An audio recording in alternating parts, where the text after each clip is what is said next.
Everyone, and welcome to History of the Second World War, Episode 119, the September Campaign Part 11, The Southern Front. This week, I would like to thank Miles and Brendan, who chose to become members to support the podcast.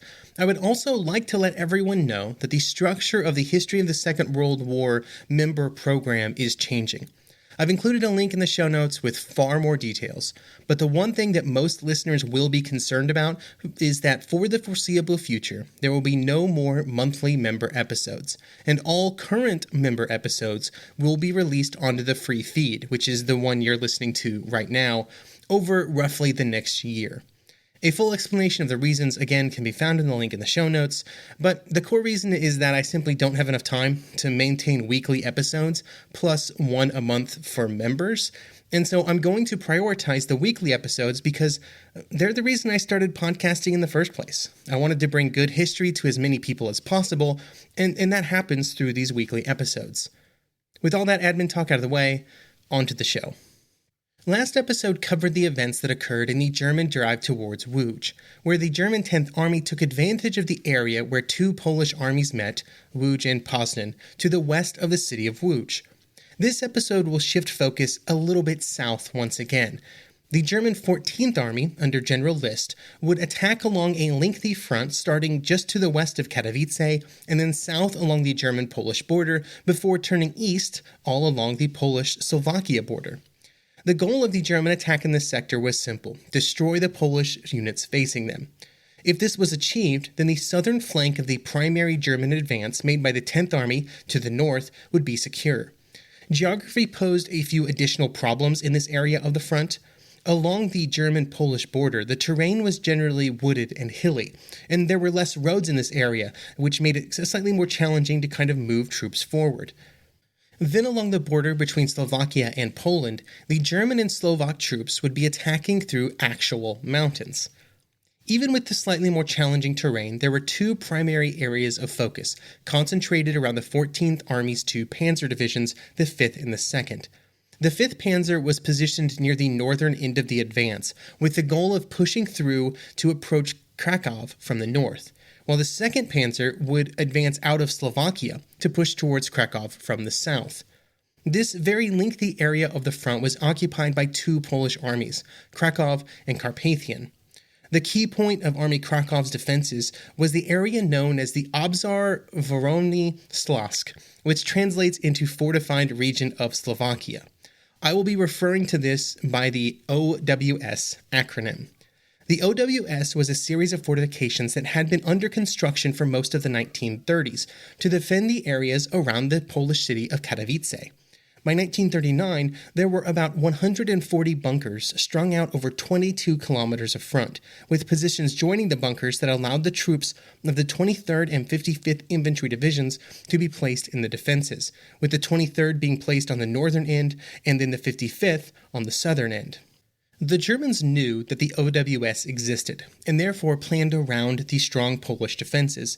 Troops of the 8th and 28th German Infantry Divisions, under General Ernst Busch's 8th Army Corps, would advance up to the point of resistance west of Katowice. The 8th Infantry, positioned in the north and primarily against the Polish 23rd Infantry Division, would then launch an attack against the 23rd's defenses. This attack was not designed to actually push through the Polish front, but instead simply to tie down troops, which it would not be completely successful at. The general lack of success in tying down Polish troops would become a problem for the German 28th Infantry, which would attack the Polish defenses further south. This attack was actually meant to make meaningful progress, but the lack of pressure in the north allowed the Polish general Jagmin Sadowski to transfer several infantry battalions south to assist the 55th Infantry Division against the German attacks. This is a really good example of multiple Polish formations working closely together in a way that greatly benefited both, and it was partially possible for two reasons. The first was that the two Polish divisions had been placed in the Śląsk Operational Group under the command of General Jagmin Sadowski, giving them a greater amount of coordination. The second reason was that they were in strong positions that the Germans did not want to dedicate enough troops to attacking the full length of. Unfortunately for the defenders of the OWS, and you're probably getting really tired of me saying this, their successes in the defense would be undone due to the events that would occur on other areas of the front. Directly south of the German 28th Infantry was the 5th Panzer Division. As with any other area of the Polish front, to determine where the Germans really wanted to succeed in their attacks, you just needed to follow the placement of the panzer divisions. The objective of the 5th Panzer was to move south of Katowice and towards Krakow, which would bring it up against the 6th Polish Infantry Division. The 6th Infantry occupied an important position at Stena, which served as the linking point between the Śląsk operational group to the north, which we have just discussed, and the Bielsko operational group, which the 6th Infantry was the northernmost formation of. There were some pretty good defenses near Świecie, and they were fronted by a few strong points in some of the Polish towns that it was hoped would kind of slow down the German advance a little bit to give the 6th Infantry time to prepare. These forward outposts were unable to meaningfully do this. They were unable to meaningfully alter the speed of the German advance. But when the German troops hit the primary defenses of the 6th Infantry, the situation was quite different. 13 German tanks would be knocked out near just one Polish village, and other German attacks along the front were also stopped by determined and strong Polish defenses. After starting their attacks in the late afternoon, by the time that night fell, the German attacks would be paused, after losing about 30 tanks and 12 armored cars in the first day. The attacks both against the Śląsk operational group and the 6th Infantry would continue on September 2nd. In the north, the Polish 55th Division would experience a severe pounding at the hands of German artillery, which would be met by a strong response from the Polish artillery as well. Late in the morning, the 55th and 23rd Polish divisions would even be able to launch some counterattacks that recaptured some ground that they had lost the day before. But to their south, the situation was rapidly deteriorating. It would start when the German troops of Panzer Regiment 15 were able to find a small gap in the lines of the 6th Infantry, using the morning fog to mask their movements, and then to mask their attack against the far right flank of the 6th Infantry. The first time that the commander of the 6th Infantry, General Lamond, heard about this attack was when the German formations were already capturing Polish divisional artillery batteries, by which point it was pretty much too late to really respond. The only choice he had was to begin disengaging other units and retreating to the east, to prevent some kind of encirclement. When this order was given, he would be able to get a message to General Sadowski that would say, quote, "Do not count on me to protect the southern flank. My division has ceased to exist, overrun by tanks." When this message arrived, it was clear that if the 23rd and 55th Infantry Division in the OWS remained in their positions, they would be surrounded, and so they had to begin their retreat, giving up one of the strongest Polish positions along the front, not due to the German pressure against those positions, but due to actions elsewhere. Over the night of September 2nd into the 3rd, all three Polish divisions would begin their retreat eastward, and by midday on September 4th, German troops had captured Katowice.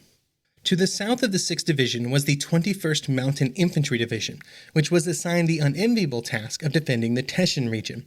This area had been given to Poland by Czechoslovakia after the Munich Agreement had been signed, but it was in reality indefensible against the German attack. There were some units of the 21st that were deployed in the forward areas, but most of the division's troops were stationed further east, with those closest to the border ready to begin retreat as soon as the attack materialized. After some fighting early in the morning, and after the German advance had been at least momentarily paused, the commander of the 21st realized what was going to happen due to the German numerical superiority and what was happening elsewhere, and ordered his troops to retreat. During the last two episodes, we've been discussing German attacks that were being launched out of Germany, with the border running roughly north to south. However, starting with the positions of the German 7th Division, just to the south of the Polish 21st Division, the border curved to the east and changes from being German territory to the newly created Slovakia. This distinction is important, and not just because of the direction of the border, but also because before March 1939, this had been the shared Czechoslovakia-Poland border. The two nations were not on great terms during the interwar period.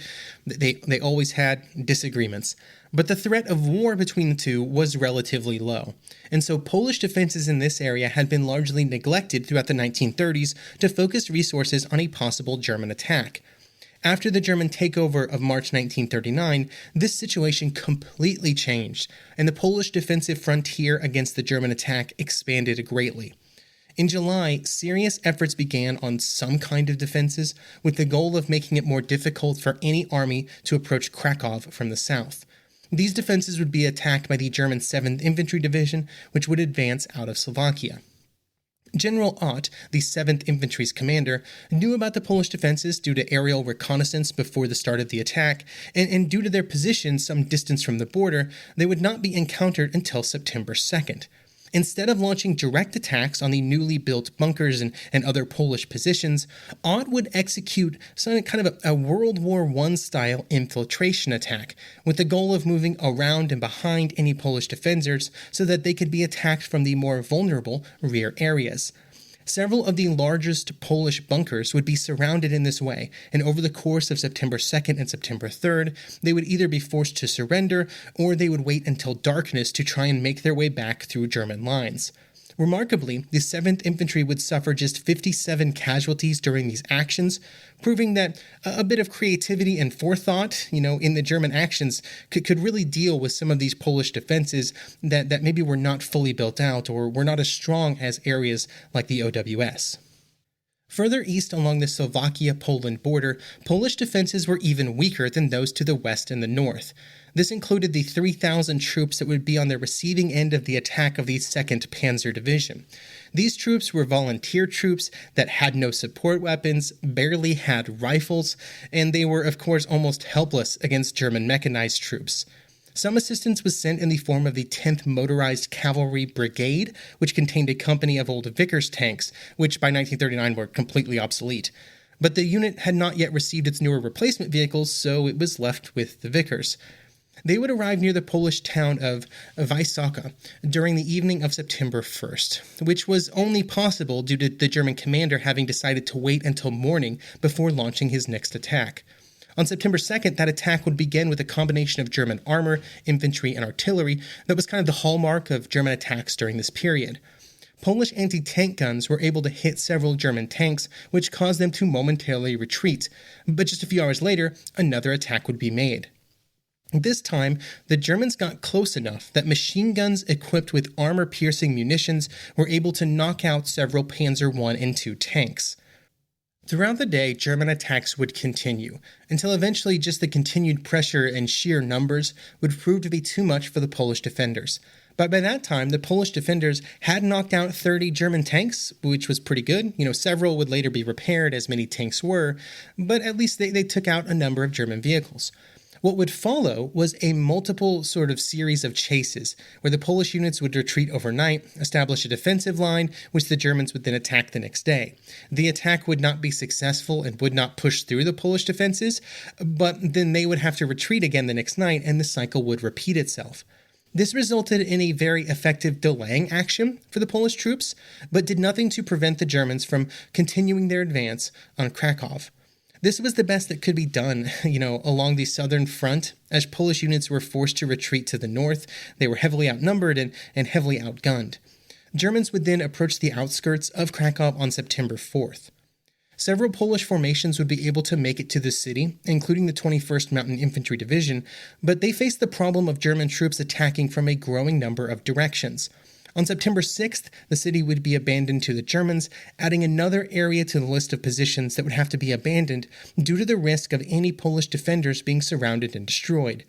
At the same time, further to the east in the Carpathian Mountains, what Polish troops were available were being overrun, if only due to numbers, with both German and Slovakian units pushing through the mountain passes. By the second was a better experience, especially in northern Poland, where during the first day the fog and the weather had been such a problem.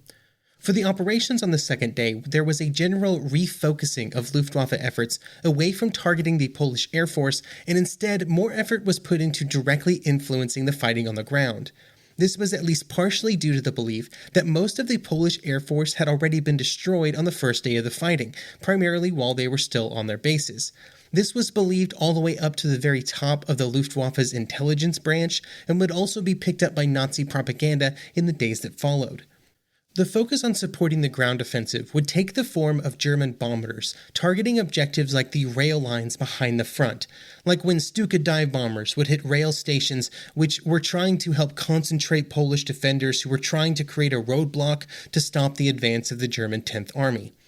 This air support was not given to all of the German attacks equally, and instead it was focused on just a few areas of the front, with other areas receiving almost no air support. The Polish defenders were not idle during this time, and there would be many attempts to intercept German bombing raids, but of course not all of these were successful.